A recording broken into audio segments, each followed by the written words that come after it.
पूछा गया था आपका 2021 में टाइम मैगजीन में 100 प्रभावी व्यक्तियों में से कौन था। तो मतलब जो इंडिया वहाँ पे ऑप्शन दिया गया था नरेंद्र मोदी, तो इंडिया से 2 लोगों का नाम आया था 100 सबसे प्रभावी व्यक्तियों में, नरेंद्र मोदी का और ममता बनर्जी का। तो वहाँ पे ऑप्शन में नरेंद्र मोदी था, तो इसका राइट आंसर नरेंद्र मोदी ही था। इसके बाद आपका अगला प्रश्न पूछा गया था सबसे ज़्यादा दाल उत्पादन करने वाला राज्य कौन सा था। तो इसका राइट आंसर था राजस्थान। राजस्थान जो है वो सबसे ज़्यादा दाल उत्पादन करने वाला राज्य है। अगला प्रश्न था आपका प्रोजेक्ट टाइगर से संबंधित। तो प्रोजेक्ट टाइगर आपका 1973 में लॉन्च किया गया था। इसके बाद आपका पूछा गया था बीसीसीआई का मुख्यालय कहाँ पर है। तो बीसीसीआई का जो मुख्यालय है वो आपका मुंबई में स्थित है। प्रश्न पूछा गया था 2001 में बिस्मिल्लाह खान के साथ भारत रत्न से सम्मानित किसको किया गया था। तो 2001 में बिस्मिल्लाह खान के साथ जो लता मंगेशकर जी थे उनको भारत रत्न से सम्मानित किया गया था। तमिलनाडु के मुख्यमंत्री कौन थे। तो के स्टैलिन जो है वो तमिलनाडु के मुख्यमंत्री थे। ये आप लोगों को बता दें, ये जो मंत्री और कैबिनेट और मुख्यमंत्री पूछ रहा है, जैसे कैबिनेट मिनिस्टर पूछ लिए गए तो ये पुराने कैबिनेट मिनिस्टर पूछे जा रहे हैं और लेटेस्ट भी पूछे गए हैं शिफ्ट सेकंड में। तो मैं आपको यहाँ पे सीएम, राज्यपाल और न्यू कैबिनेट ये पीडीएफ में एक साथ कंबाइंड करके अभी वीडियो के बाद 10-15 मिनट में आपको यहाँ पे प्रोवाइड करा देंगे, जिससे आप लोग उनको एक बार रिवाइज कर लीजिएगा। तो ये पीडीएफ आप लोगों को टेलीग्राम चैनल पर मिल जाएगी, जिसका लिंक आप लोगों को डिस्क्रिप्शन में दिया हुआ है। तो वहाँ पे एक साथ सारा ये कंबाइंड करा देंगे। और ये भी वो जो केमिस्ट्री से इंपॉर्टेंट क्वेश्चंस बन रहे हैं, ऑक्सीडेशन और रिडक्शन के जो इम्पोर्टेंट एक रिएक्शंस हैं, वो भी हम वहाँ पे इस पीडीएफ में कंबाइंड करा के सारा का सारा एक साथ प्रोवाइड करा देंगे। तो वीडियो के बाद आपको वो पीडीएफ टेलीग्राम चैनल से मिल जाएगी, वहाँ से आप लोग उनको एक बार रिवाइज कर सकते हैं। अगला प्रश्न देखते हैं। अगला प्रश्न पूछा गया था चंद्रयान 3 में विक्रम लैंडर का वजन कितना था। तो 1752 किलोग्राम जो वजन था वो विक्रम लैंडर का वजन था चंद्रयान 3 में। 1900 के आसपास बिहार में प्रमुख किसान आंदोलनों का नेतृत्व किसने किया था। तो स्वामी सहजानंद सरस्वती ने 1929 में ये हुआ था, जो किसान आंदोलन था उनका नेतृत्व जो था स्वामी सहजानंद सरस्वती के द्वारा इसका नेतृत्व किया गया था। अगला प्रश्न है भारत में विज्ञान एवं प्रौद्योगिकी मंत्री कौन है। तो डॉक्टर जितेंद्र सिंह है। ये आपका कैबिनेट मिनिस्टर से पूछा गया था, जो कि आपको पीडीएफ में प्रोवाइड करा देंगे, मैंने अभी पहले ही बोला है। ठीक है। अगला प्रश्न आपका पूछा गया था नील दर्पण पुस्तक के लेखक कौन है। तो दीन बंधु मित्र जो है वो नील दर्पण पुस्तक के लेखक हैं। महेंद्र वर्मन प्रथम किस राजवंश से संबंधित थे जिसे पुलकेशिन द्वितीय ने हराया था। तो इसका राइट आंसर क्या होगा। तो इसका राइट आंसर होगा पल्लव वंश। और तवा नदी किसकी सहायक नदी है। तो तवा नदी जो है जो नर्मदा की सहायक नदी है। अगला प्रश्न देखते हैं सुदर्शन झील कहाँ पर स्थित है। तो गुजरात के गिरनार में ये सुदर्शन झील स्थित है। और प्रश्न ऐसा भी पूछा, किसी बच्चे ने बताया सुदर्शन झील से पूछा गया था, तो लोकेशन इसकी जान लीजिए। सुदर्शन झील गुजरात के गिरनार में स्थित है। और किसी ने पूछा पुनर्निर्माण किसने कराया था। तो रुद्र दमन ने इसका पुनर्निर्माण कराया था। लठमार होली कहाँ पर मनाई जाती है। तो बरसाना और नंदगांव उत्तर प्रदेश में ये लठमार होली मनाई जाती है।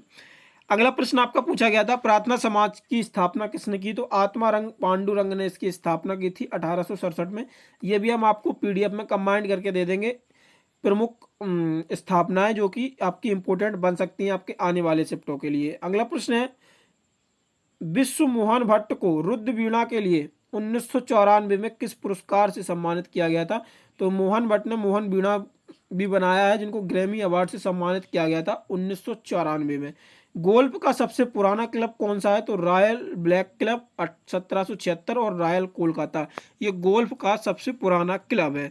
माइक्रो फाइनेंस क्षेत्र में स्वनियायक निकाय कौन सा है। तो वो MFIN है, माइक्रो फाइनेंस इंस्टीट्यूशन नेटवर्क, ये स्वयं नियामक निकाय है ये। अगला प्रश्न है आपका कृषि का जनसंख्या घनत्व तो क्या बोला जाता है। तो कृषि जनसंख्या या कृषि योग्य भूमि जो होती है, कृषि का जो घनत्व होता है उसको बोलते हैं। उपजाऊ मिट्टी के लिए सबसे अच्छी काली मिट्टी किस पठार में पाई जाती है। तो ये डेक्कन पठार में जो है वो काली मिट्टी पाई जाती है। कहाँ पे, ये डेक्कन पठार में पाई जाती है। इसके बाद अगला प्रश्न आता है अनुच्छेद 360 किससे संबंधित है। तो ये वित्तीय आपात से संबंधित है, और वित्तीय आपात भारत में अभी तक एक भी बार नहीं लगाया गया। हरित क्रांति किस व्यक्ति से संबंधित है। तो MS स्वामीनाथन से ये हरित क्रांति संबंधित है। गगन नारंग ने 2012 ओलंपिक में कांस्य पदक जीता था, इनका संबंध किस खेल से है। तो इसका संबंध जो है वो शूटिंग और निशानेबाजी से है। अगला प्रश्न देखते हैं। अगला प्रश्न है हमारा, वोमेन प्रीमियम लीग 2023 का पहला मैच कहां पर हुआ था? तो डीवाई पाटिल स्टेडियम मुंबई में हुआ था। दोआब क्षेत्र स्थित होता है, गंगा और यमुना के बीच का जो मैदान है उसको हम दोआब कहते हैं। अलाउद्दीन खिलजी के तहत दक्षिण भारतीय अभियान शुरू किया था। तो ये देवगिरी के तहत इन्होंने दक्षिण भारतीय अभियान शुरू किया था। विद्युत धारा का प्रवाह कैसा होता है? तो विद्युत धारा का घनात्मक से ऋणात्मक की होती है विद्युत धारा का प्रवाह होता है। जीएसटी के लिए किस समिति का गठन किया गया था? तो विजय केलकर समिति के लिए जीएसटी का गठन किया गया था। अगला पूछा गया था, सिडबी की स्थापना 1990 और सिडबी का हेडक्वार्टर कहाँ पे है? तो ये आपका लखनऊ में जो है वो सिडबी का हेडक्वार्टर है। अगला प्रश्न आ जाता है, टेबल टेनिस में गेंद का वजन कितना होता है? तो 250 से 2.5 से 2.7 ग्राम तक टेबल टेनिस में गेंद का जो वजन होता है वो होता है। भारत का सबसे पहला हाईकोर्ट कौन सा है? तो कोलकाता हाईकोर्ट, ये भारत का सबसे पहला हाईकोर्ट है। 2011 की जनगणना के अनुसार कुल जनसंख्या में महिला श्रमिकों का प्रतिशत कितना है? तो 25.6%। 2011 की जनगणना के अनुसार महिला श्रमिकों का ये प्रतिशत है। अगला प्रश्न है, सर्वोच्च न्यायालय के न्यायाधीशों के वेतन और भत्ते का उल्लेख किस में है? तो ये आर्टिकल 125 में इसका उल्लेख मिलता है। अगला प्रश्न देखते हैं। अगला प्रश्न है, महाराजा महेंद्र प्रताप सिंह विश्वविद्यालय का उद्घाटन कहाँ किया गया था? अलीगढ़ उत्तर प्रदेश में ये उद्घाटन किया गया था महाराजा महेंद्र प्रताप सिंह विश्वविद्यालय का। पहला लता दीनानाथ पुरस्कार किसे दिया गया था? तो पीएम मोदी को ये पहला लता दीनानाथ पुरस्कार दिया गया था। अगला प्रश्न आता है, सूर्यदेव की पूजा उत्सव कहाँ किया जाता है? तो ये बिहार में किया जाता है। लू किस दिशा में चलती है? तो पश्चिम से पूर्व ये लू चलती है। अगला प्रश्न देखते हैं। अगला प्रश्न है यहाँ पे, एशियन हॉकी चैंपियनशिप का फर्स्ट विनर कौन है? तो ये इंडिया था एशियन हॉकी चैंपियनशिप का फर्स्ट विनर। और अभी जो एशियन हॉकी चैंपियनशिप 2024 में हुआ था, सॉरी 2023 में हुआ था, उसका विनर भी इंडिया ही था। राइट टू रिलीजियस पूछा गया था, इस क्वेश्चन में पता नहीं चल रहा है क्या पूछा गया था। तो राइट टू रिलीजियस जो है वो 25 से 28 तक दिया गया है। और कहीं किसी बच्चे ने ये भी बताया था कि आर्टिकल 28 ही पूछा गया था सिर्फ। तो उसमें जो होता है वो जो इंस्टीट्यूशंस होते हैं उनमें धार्मिक शिक्षा नहीं दी जा सकती है। जो गवर्नमेंट फंडिंग इंस्टीट्यूशन होते हैं आर्टिकल 28 के तहत, उनमें कोई भी धार्मिक शिक्षा नहीं दी जा सकती है। तो ये तो इससे हो गया। अगर राइट टू रिलीजियस पूछा गया होगा, राइट टू रिलीजियस फ्रीडम, तो 25 से 28 के बीच में होता है।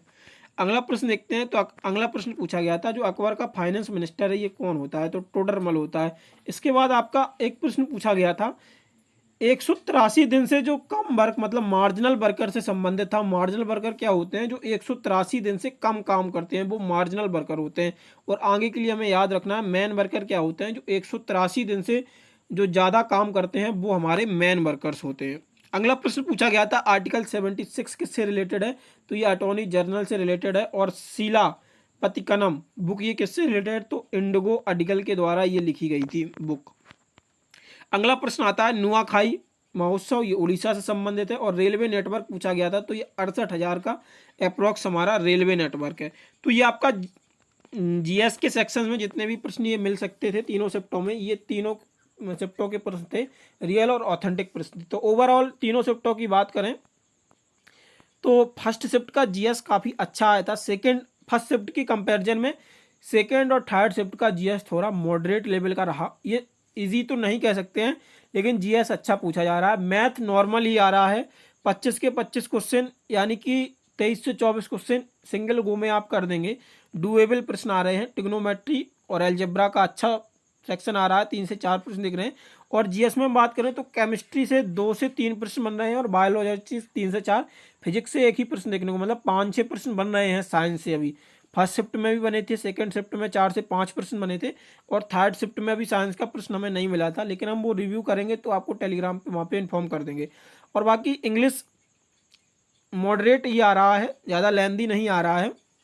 एक आध दो वोकैब को छोड़ दें तो वहाँ पे वोकैब में एक आध अच्छा वर्ड पूछा जा रहा है, तो वो मतलब हर किसी से तो नहीं बन सकता है, तो उसका टेंशन नहीं लेना। बाकी इंग्लिश ठीक ही आ रहा है, इंग्लिश मैथ और रीजनिंग डुएबल आ रहा है, इजी है। बस जीएस का लेवल थोड़ा अच्छा रखा गया है, लेकिन फर्स्ट शिफ्ट का जो लेवल था जीएस में वो काफ़ी अच्छा था। तो ये आपका आज के दिन का पूरा रिव्यू था।